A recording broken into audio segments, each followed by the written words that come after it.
नमस्कार. पावसाचं आगमन होतंय, त्या निमित्ताने बाभ बोरकरांची एक सुंदर मराठी कविता आठवतीये. वाटलं आज तुमच्याशी शेअर करावं. बाभ बोरकर हे मराठी साहित्यातले एक श्रेष्ठ कवी आहेत हे सगळ्यांना कल्पना आहेच. त्यांच्या कवितांमध्ये निसर्गाचं सौंदर्य, मानवी भावना आणि संगीत याचं मिश्रण आढळतच. तर एक कविता आहे त्यांची, क्षितिजी आले भरते ग. तर ही कविता त्यांच्या निसर्ग प्रेमाचे एक उत्तम उदाहरण म्हणता येईल. या कवितेत कवीनं पावसाळ्याचं जेव्हा आगमन होतं तेव्हा आकाशात भरून आलेल्या ढगांचं वर्णन केलंय. त्याचबरोबर या कवितेतील प्रत्येक ओळीमध्ये ढगांमध्ये कसं कुंकवाचा रंग, त्याचं सौंदर्य किंवा त्यांच्या ह्या कवितेच्या ओळीमधून आपल्याला आकाशातील बदल, झाडांच्या फुलांची हालचाल, त्याचबरोबर हवेत दरवळणारा सुगंध, म्हणजे इतक्या छोट्या छोट्या गोष्टीतून आपल्याला असे रूपक वापरलेत की म्हणजे आपल्या वाचकांना आपल्याला एक आकाश, फुलं, गंध, सुगंध हे सगळ्यांचा अनुभव येतो.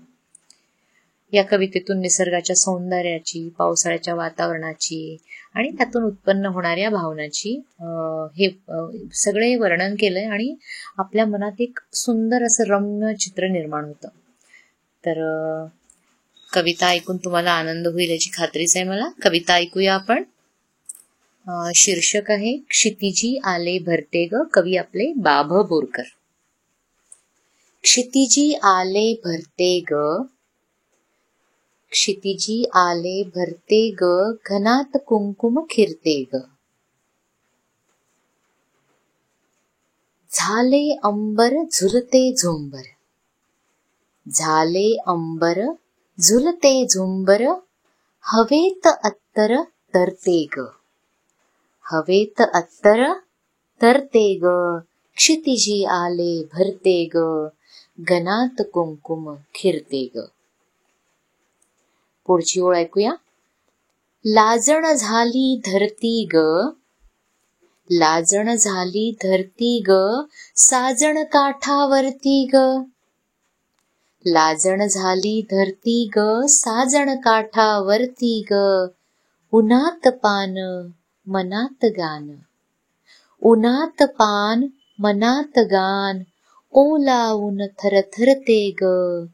क्षितिजी आले भरते ग, घनात कुंकुम खिरते ग.